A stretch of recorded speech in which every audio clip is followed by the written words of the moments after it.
रंगमंच के शौकीन रहे मोदी साधु बनने के लिए घर से भाग गए थे। हिमालय पर उन्होंने कई दिन साधु संतों के साथ बिताए।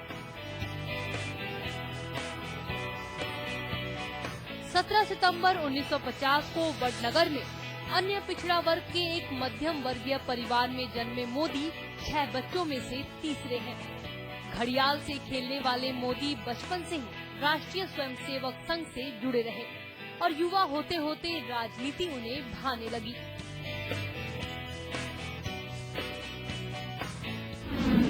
मैनेजमेंट गुरु मोदी। राजनीति शास्त्र में एमए करने वाले मोदी अपनी मेहनत और शानदार मैनेजमेंट के बल पर संघ के चहेते बन गए थे।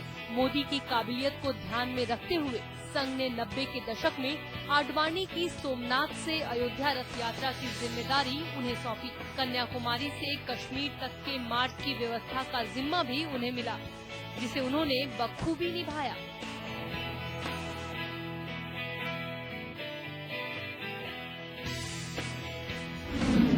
गुजरात को चमकाया।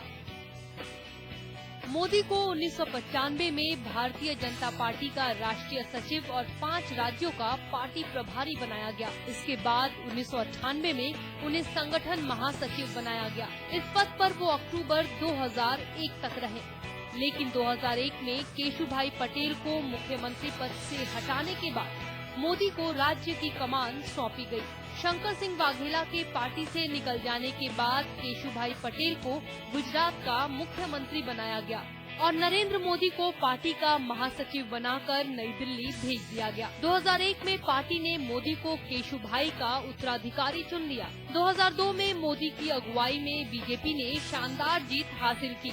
राज्य की 182 विधानसभा सीटों में से पार्टी को 127 सीटों पर जीत दिलाई। 2007 और 2012 में भी मोदी की अगुवाई में बीजेपी ने सत्ता में वापसी की। गुजरात को वाइब्रेंट गुजरात बनाने का श्रेय मोदी को ही जाता है।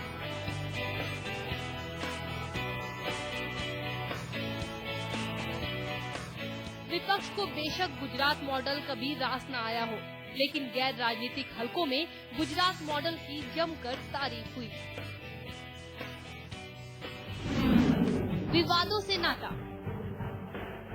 गुजरात में 2002 में हुए दंगे मोदी के सियासी जीवन पर सबसे गहरे दाग हैं। इन्हीं दंगों की वजह से तत्कालीन पीएम अटल बिहारी वाजपेयी ने उन्हें राजधर्म निभाने की नसीहत दी थी। हालांकि सुप्रीम कोर्ट की निगरानी में हुई जांच में मोदी को दंगों के लिए जिम्मेदार नहीं माना गया। दंगों की वजह से ही अमेरिका ने मोदी को आज तक वीजा जारी नहीं किया। गुजरात में फर्जी मुठभेड़, लोकपाल की नियुक्ति और नामांकन पत्र में अपनी शादी का खुलासा न करने की वजह से भी मोदी विवादों में रहे।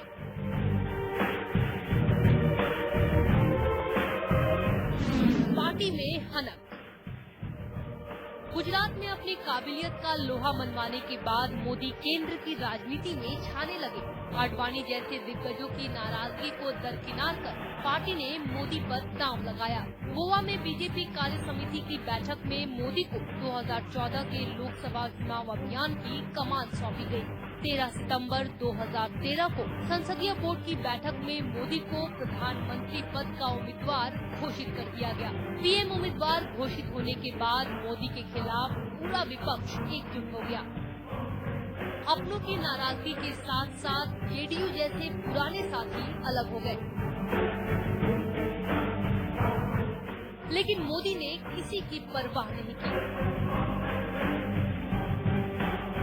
अपनी छवि के अनुरूप मोदी ने जो ठाना वो किया। अपनी मेहनत और शानदार मैनेजमेंट की बदौलत मोदी बीजेपी को सत्ता की चौखट तक ले आए। अब की बार मोदी सरकार का नारा ऐसा गूंजा कि सियासी आबोहवा मोदीमय हो गई।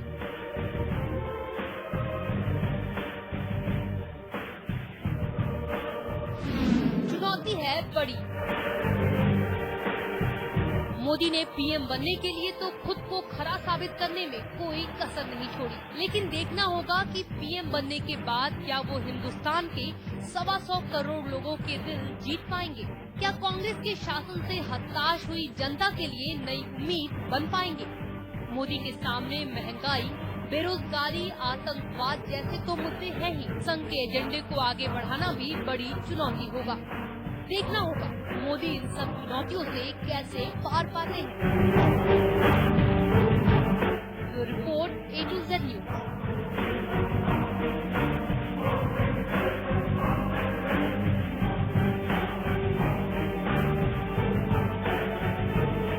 तो नरेंद्र मोदी ने ट्वीट किया है। ट्विटर पर नरेंद्र मोदी ने अपनी पहली प्रतिक्रिया दी है, जिसमें उन्होंने लिखा है कि अच्छे दिन आ गए हैं, अच्छे दिन आने वाले हैं। ये उनका अब तक का एक जुमला था, उस पर अब ट्वीट किया कि अच्छे दिन आने वाले हैं।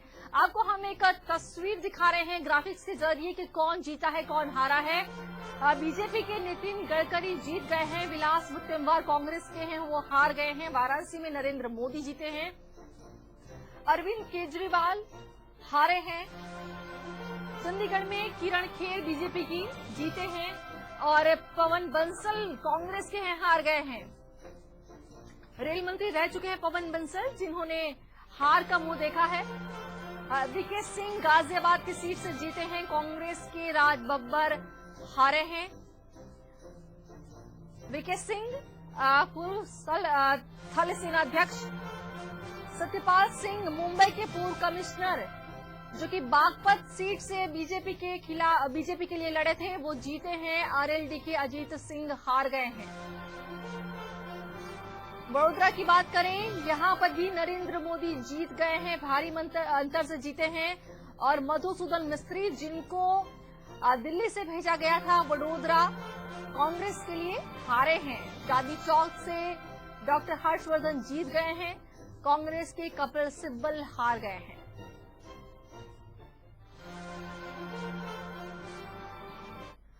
तो इन तमाम चुनाव परिणाम का एक आर्थिक पहलू भी है, जिस तरह से हमने थोड़ी देर पहले चर्चा की कि सेंसेक्स खुलते के साथ ही, बाजार खुलते के साथ ही 1000 की ऊंचाई हासिल कर ली। अगर फिलहाल सेंसेक्स की बात करें 24,777 पर चल रहा है। निफ्टी ताजा आंकड़े आए हैं 7,359 पर चल रहा है। आर्थिक पहलू पे है, इस पर भी चर्चा करें। मेरे साथ स्टूडियो में विनोद रावल आर्थिक विशेषज्ञ जुड़े हैं, उनसे चर्चा करेंगे। विनोद जी, स्वागत है आपका A to Z स्टूडियो में। आपसे समझना चाहेंगे कितना असर हुआ है शेयर बाजार पर मोदी फैक्टर? शेयर बाजार ने बड़ी ऊंची छलांग लगाई, आज तक की सबसे ऐतिहासिक छलांग। 1100 पॉइंट सीधा ऊपर जाकर के उसके बाद थोड़ा सा करेक्शन आया उसमें। शेयर बाजार ने स्वागत किया है स्थायित्व का, विकास का, और मेरे ख्याल से लॉन्ग अवेटेड था। पिछले 4 दिन से शेयर मार्केट जिस तरह से ऊंचा जा रहा था, वो अपने आप में एक इशारा कर रहा था। सब तरफ अब मामला जो है वो स्थायित्व का है जी। अभी तक जो पैरालिसिस हुआ था, पॉलिसी पैरालिसिस, उससे कहीं बाहर आने की बात इसमें निकल के आ रही है। जी, कहा गया था, नरेंद्र मोदी ने जो कहा कि विकास पुरुष हैं वो और देश में विकास करेंगे, इंफ्रास्ट्रक्चर लाएंगे, और जिस तरह से जो बाकी के जो कंट्रीज की तरफ से भी संकेत आने शुरू हुए नरेंद्र मोदी के स्वागत में, तमाम तरह की बातें कही गई। खुद अमेरिका ने भी अपना रुख नरम किया, कहा जो भी सरकार बनेगी उसके साथ मिलकर हम काम करेंगे। क्या माना जाए इन तमाम जो फैक्टर का असर पड़ा है शेयर बाजार पर? जी जी बिल्कुल, सारी इन्हीं चीजों का ही असर पड़ा है जिसकी वजह से आज हम इतनी बड़ी उछाल दे सकते हैं। किसी भी देश का जो शेयर मार्केट है वो उसका एक इंडेक्स की तरह काम करता है, उसकी ग्रोथ के इंडेक्स को दिखाता है। तो ये अपने आप में एक इंडिकेट कर रहा है कि हम अच्छे दिन आने वाले हैं। अच्छे दिन आने वाले हैं, आप मानते हैं ये? जी जी जी, अच्छे दिन आने वाले हैं, अच्छे दिन तो आ ही गए हैं। अच्छे दिन आ गए हैं आप कह रहे हैं। अमिताभ त्रिपाठी लगातार मेरे साथ स्टूडियो में सुबह से ही जुड़े हुए। अमिताभ जी, लगातार हम 7 बजे से ही चर्चा कर रहे हैं जिस तरह से, और आप कह रहे हैं कि अभी भी थोड़ा इंतजार करना होगा जब रिजल्ट क्लियर होगा, लेकिन क्या आपको लग रहा है रिजल्ट क्लियर हुआ है, Narendra Modi by and large बिल्कुल आगे? हाँ, अब तो कुछ वो तो इसलिए कि कौन सी सीट में अगर कोई पीछे है आगे है उसका, बाकी तो जो एक ओवरऑल क्लियर करने की बात है उसमें तो कुछ अब क्लियर करने लायक रह ही नहीं गया है जी। और खास बात ये है अमिताभ जी कि नॉर्थ ईस्ट की जो सीट जहां पर कहा गया कि बीजेपी कुछ खास कमाल नहीं कर पाई थी, वहां पर बहुत बढ़िया प्रदर्शन कर चुकी हैं अब तक। अगर असम की ही बात कर लें, खुद जो मुख्यमंत्री हैं कांग्रेस के, वो कह रहे हैं कि इस्तीफा देंगे, हार की जिम्मेदारी ले रहे हैं। मुझे लगता है कि असम में बांग्लादेशी घुसपैठियों का जो एक मुद्दा काफी दिनों से रहा जी। और वहां से बांग्लादेश में पड़ोस में जो हिंदुओं का उत्पीड़न होता है और वो जो आते हैं शरणार्थी के रूप में, ये एक बहुत बड़ा इशू वहां हमेशा रहा है। और तरुण गोगोई ने कभी कभी अपने फायदे के लिए हिंदुत्व से जोड़कर अपने को दिखाया। जी। तो कभी फायदे के लिए बांग्लादेशी घुसपैठ से विरोध के इश्यूज उठाए और जब उनको जरूरत पड़ी तो उन्होंने वो जो बदरुद्दीन अजमल की पार्टी है AEDF उसके साथ जो जिसमें घुसपैठी जिनको बोला जाता है बांग्लादेश से आए हुए उनको कुछ भी कहें तो उनकी जो उनका जो वहाँ महत्वपूर्ण जो उनकी भूमिका है उनका कभी कभी साथ ले लिया। तो इस तरीके से ओवरऑल जी अमिताभ जी मैं आपको रोक रही हूँ। आप हम तस्वीरें दिखा रहे हैं। नरेंद्र मोदी फिलहाल अपनी माताश्री के पास पहुंचे हैं, उनसे वो आशीर्वाद दे रहे हैं। आप देख पा रहे हैं अपनी टीवी स्क्रीन पर नरेंद्र मोदी अपने माताश्री से मिलने पहुंचे हैं और आशीर्वाद ले रहे हैं। और अभी थोड़ी देर पहले खबर आई थी कि दिल्ली से एसपीजी की पूरी टीम है रवाना हो चुकी है गांधीनगर, चूंकि अब पहले ही पहले ही प्रधानमंत्री के तौर पर घोषित किया गया था बीजेपी की तरफ से और बहुमत हासिल होता हुआ भी नजर आ रहा है बीजेपी को। ऐसे में जो पीएम को सुरक्षा जो मिलती है वो तमाम तरह की सुरक्षा व्यवस्था नरेंद्र मोदी को अभी से ही दी जानी शुरू हो रही है।